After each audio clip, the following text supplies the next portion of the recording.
Bonsoir à toutes et à tous. Merci d'être au rendez-vous de ce 20h. Voici les titres. Le service d'hygiène, acteur incontournable de la lutte contre la pandémie du Covid-19, s'est déployé sur le terrain par de multiples actions, de la pulvérisation à la désinfection des lieux publics. La gare routière, lieu de rencontre quotidienne de certains voyageurs, reste un terrain sensible de la propagation du virus. L'arrêté ministériel leur demande le respect des mesures édictées. La forêt classée de Mbour 4, litige entre les populations et le service des eaux et forêts, connaît un début de terrassement, plus de 2500 parcelles démolies par les autorités. Dans l'actualité nationale, le chef de l'État demande au ministre de la Santé de mener sans délai les activités de sensibilisation et de préparation technique des opérations de vaccination. Sur l'international au Soudan, le bilan continue de s'alourdir après les violences du week-end dernier dans l'ouest du Darfour. Et enfin, la page des sports va boucler cette présente édition.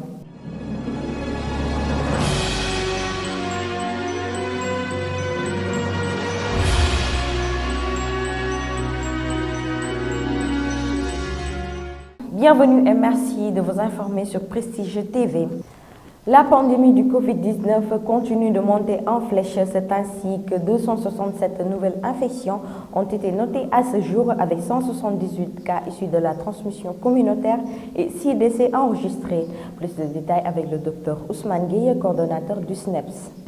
Le ministère de la Santé et de l'Action sociale a reçu les résultats des examens virologiques ci-après.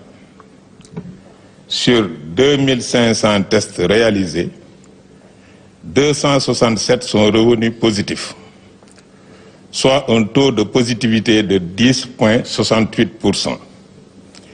Les cas positifs sont répartis comme suit. 89 cas contacts suivis par nos services, aucun cas importé enregistré dans les différentes portes d'entrée du pays, 178 cas issus de la transmission communautaire répartis comme suit. 17 à Thiès, 11 à Touba, 10 à Saint-Louis, 8 à Rufisque, 7 à Kaolack, 6 à Ouakam et Tambacounda, 5 à Dakar Plateau, Liberté 6, Ouest Foire, Pété et Yoff, 4 à Bambey, Keur Massar et Nord Foire, 3 à Cambérène, Guédiawaye, Mamel, Matam, Mbour, Popenguine, Thiaroye, Tivaouane et Vélingara. 2 aux Almadies, Cité Fadia, Guinguinéo, Koungheul, Mariste, Richard Toll, Sacré-Cœur 2, Saly et Sicap Foire. 1 à Amitié 2, Bambilor, Bop, Cité Gadaye, Cité Keur Gorgui, Cité Mixta, Cité Soprim, Dara, Diourbel, Fatick, Goudiri, Hann Bel-Air, HLM 2, HLM Fass, Kaffrine, Khombol, Liberté 5, Louga, Médina, Mékhé, Nioro, Patte d'Oie, Podor, Point E, Ranérou, Sicap Mbao, Sokone, Somone, Yène, Zac Mbao et Ziguinchor. 186 patients hospitalisés ont été contrôlés négatifs et déclarés guéris. 47 cas graves sont pris en charge dans les services de réanimation. 6 décès ont été enregistrés ce mercredi 20 janvier 2021. L'état de santé des autres patients hospitalisés est stable. Le service d'hygiène, un démembrement du ministère de la Santé et de l'Action sociale, joue un rôle très important dans la lutte contre le coronavirus. Il s'est déployé sur le terrain en désinfectant et en pulvérisant les marchés et certains lieux publics. Écoutons le capitaine Ndiaye au micro de Fatou Fall. Donc, vous savez présentement que la région de Thiès, donc c'est la deuxième région donc, qui est atteinte en termes de coronavirus. Donc, on est aussi dans ce qu'on appelle la seconde vague. Donc c'est pour cette raison que le service d'hygiène, qui avait déjà l'habitude de mener des activités donc, de routine, donc, a repris et même multiplié ses activités présentement pour faire face à cette seconde vague. Il s'agit principalement de faire des activités de désinfection, donc, mais des désinfections qui ciblent particulièrement donc les lieux de rassemblement, c'est-à-dire les gares routières, les quais de pêche, les mosquées, donc les écoles. Donc on cible prioritairement ces lieux de grand rassemblement. Donc l'autre activité que nous menons aussi en rapport avec la désinfection, c'est surtout l'encadrement des chefs de ménage par rapport à l'utilisation de la solution d'eau de Javel. Donc avec la dilution d'une part d'eau de Javel pour 4 parts d'eau. Donc c'est vraiment très indiqué effectivement pour lutter contre le virus au niveau des domiciles. Donc la troisième série d'activités que nous sommes en train de mener, c'est surtout les séances de sensibilisation, donc allant dans le sens du respect des gestes barrières, c'est-à-dire le port des masques, donc l'utilisation aussi de l'eau et du savon pour le lavage des mains à l'eau et au savon, mais également donc, le respect de la distanciation sociale. Parce que c'est tous ces aspects que nous avons déjà fait lors de la première vague, que nous avons repris, mais qu'on a un peu intensifié effectivement pour faire face à cette épidémie. La recrudescence des cas de Covid à Thiès, considérée comme deuxième foyer épidémiologique au Sénégal, n'épargne aucun secteur. La gare routière, aux semaines d'intenses activités, demeure un lieu de prédilection de contamination. Le ministre du Transport a pris un certain nombre de mesures pour le respect strict des gestes barrières. Sont-elles respectées par les chauffeurs et les usagers? Mariam Li nous en dit plus. Thiès est la deuxième région du recrudescence de la pandémie. Bon, nous respectons pour l'instant les mesures barrières que les gouvernants nous ont dictées. Premièrement, le port du masque, le lavage des mains aussi et la distanciation. Bon, tous les voitures prennent leur nombre de places. Il n'y a aucun souci là. Tous les véhicules prennent leur nombre de places. Ici, tout véhicule qui débarque ici ne soit pas en surcharge. On respecte les mesures. Ouais. Non, depuis le premier confinement, jusqu'à maintenant, tous les clients respectent le port du masque. Le port du masque, comme l'ancien ministre de l'Intérieur l'avait dit, le port du masque est obligatoire. Bon, moi, tout ce que je vois ici, les clients respectent le port du masque, franchement parlant. Nous n'avons aucun problème avec eux pour le port du masque. Le service des eaux et forêts, les autorités municipales et le cadastre ont entamé un début de terrassement des parcelles autour de la forêt classée de Mbour 4. En effet, suite à la démolition de construction, les eaux et forêts gérant la forêt classée l'ont déclarée zone non édificandi.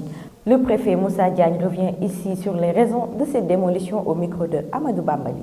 Alors, nous sommes ce matin présents ici dans la zone de Mbour 4 en tant qu'administration qui agit dans le cadre de ses missions de service public, précisément dans le contrôle de l'occupation des sols. Nous tous savons que dans cette partie de Thiès dénommée Mbour 4, au fil des années, alors des irrégularités notoires et notées se sont accumulées et il fallait alors donc déployer une action publique allant dans le sens de remettre l'envers à l'endroit. Pour rappel, en 2006, la commune avait initié un lotissement sur le domaine national, lequel lotissement avait respecté toute la procédure en la matière et in fine une autorisation de lotir avait été délivrée. Mais au bout de quelque temps, l'on s'est rendu compte qu'effectivement ce lotissement-là a empiété dans la forêt classée. Je dois préciser que la consistance globale de ce lotissement de 2006 est estimée à environ 82 hectares. Et dans ces 82 hectares, environ 67 hectares ont empiété dans la forêt classée.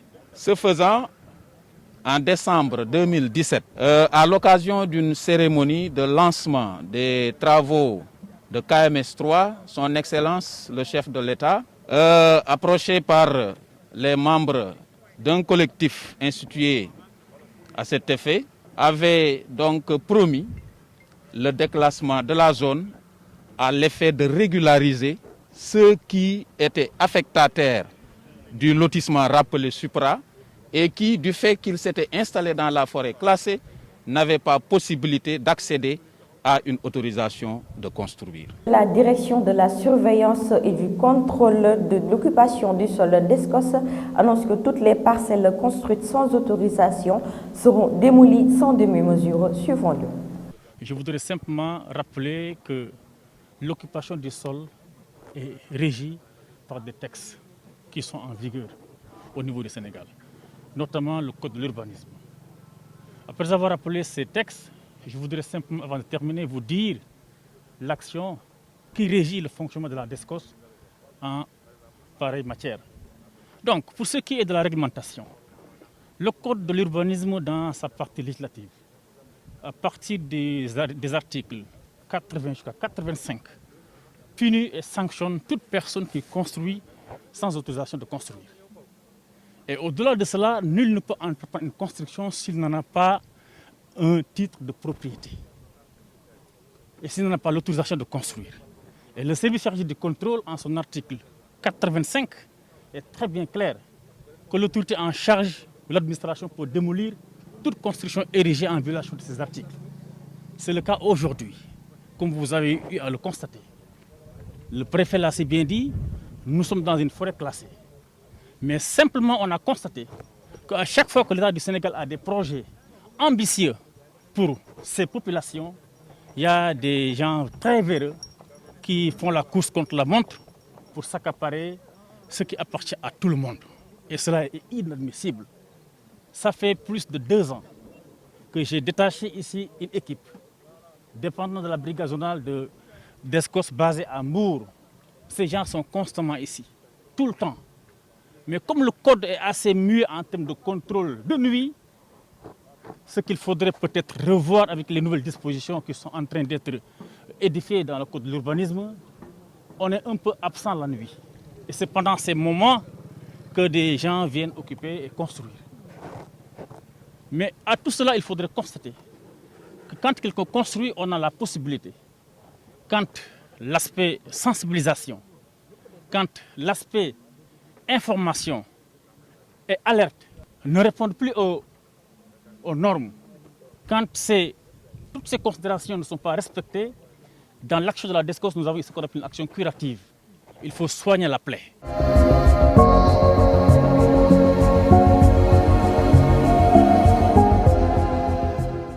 Selon le communiqué du Conseil des ministres, le chef de l'État Macky Sall a demandé au ministre de la Santé d'engager sans délai les activités relatives à la sensibilisation et à la préparation technique des opérations de vaccination contre le Covid-19. Fatou Fall pour le développement.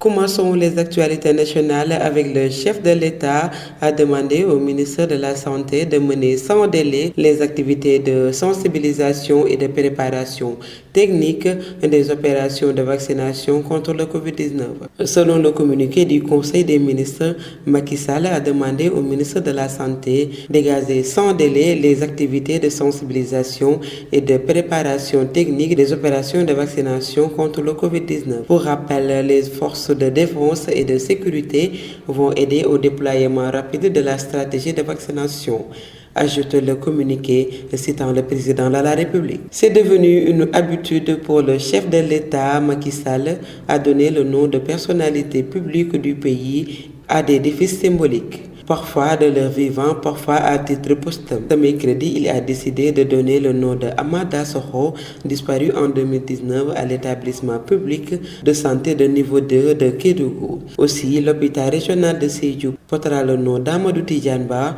qui fut ministre de l'Enseignement supérieur. Celui de Kaffrine sera baptisé hôpital Thierno Ibrahim Ndao. Après quelques éditions du format gouvernement face à la presse, dans le but d'informer l'opinion de manière périodique de quelques points saillants de l'actualité, le gouvernement a décidé de suspendre cette formule. En effet, cela est dû d'après un communiqué signé par le porte-parole du gouvernement, le ministre Omar Gueye, par la recrudescence des cas de contamination liés à la COVID-19.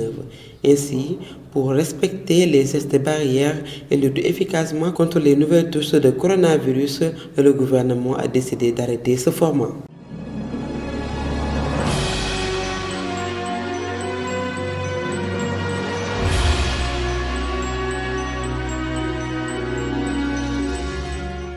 Après les violences du week-end à l'ouest de Darfour, le bilan continue de s'alourdir au Soudan. Mamadou Ndione. Au Soudan, le bilan continue de s'alourdir après les violences du week-end dernier dans l'ouest du Darfour. Selon le syndicat local des médecins, ces violences ont atteint 159 morts, 203 blessés et 90 000 personnes déplacées. Pour rappel, ces tueries ont commencé après le meurtre d'un membre de tribu arabe par une personne non arabe. S'en est suivi un cycle de représailles sanglantes et si les violences se sont calmées, la situation reste précaire. Au Nigeria, comme sur le reste du continent, l'investiture de Joe Biden apporte l'espoir d'un regain d'intérêt pour la diplomatie africaine à la Maison-Blanche, alors que le mandat de Donald Trump avait été marqué par un repli des États-Unis et l'affaiblissement des grandes organisations internationales dont l'Afrique bénéficiait largement. C'est bien une nouvelle ère qui s'ouvre selon le président Mohamed Bouhari, qui s'est dit pressé à travailler avec Joe Biden. Terminons ce rapide survol de l'actualité internationale au pays des hommes intègres où un prêtre catholique est porté disparu dans la région de Banfora.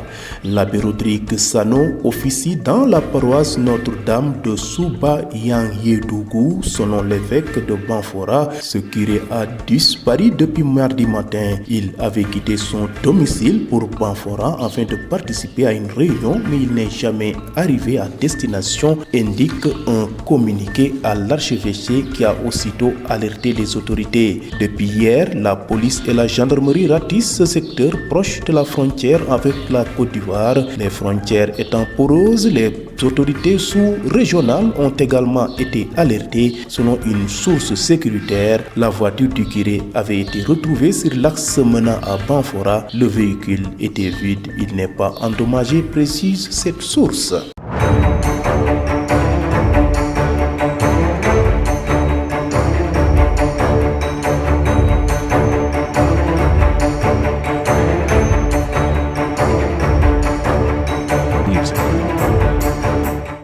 Sport dans ce journal, Zinedine Zidane est poussé vers la sortie par les supporters du Real Madrid après la défaite en Coupe du Roi mercredi soir face à une équipe de Détroit. Cette élimination prématurée constitue une énième humiliation qui pourrait être fatale à Zinedine Zidane. Le club princier se trouve en discussion très avancée avec le FC Bruges afin de finaliser le transfert du milieu offensif Crépin Diatta. La somme de 20 millions d'euros est évoquée. Désigné meilleur joueur de la CAN 2019, l'international sénégalais de 21 ans s'est déjà mis d'accord avec l'ASM et il aurait même déjà annoncé son départ à ses coéquipiers. Et voilà, ceci met fin à cette édition. Mesdames, Messieurs, merci de l'avoir suivi. Excellente soirée sur nos antennes.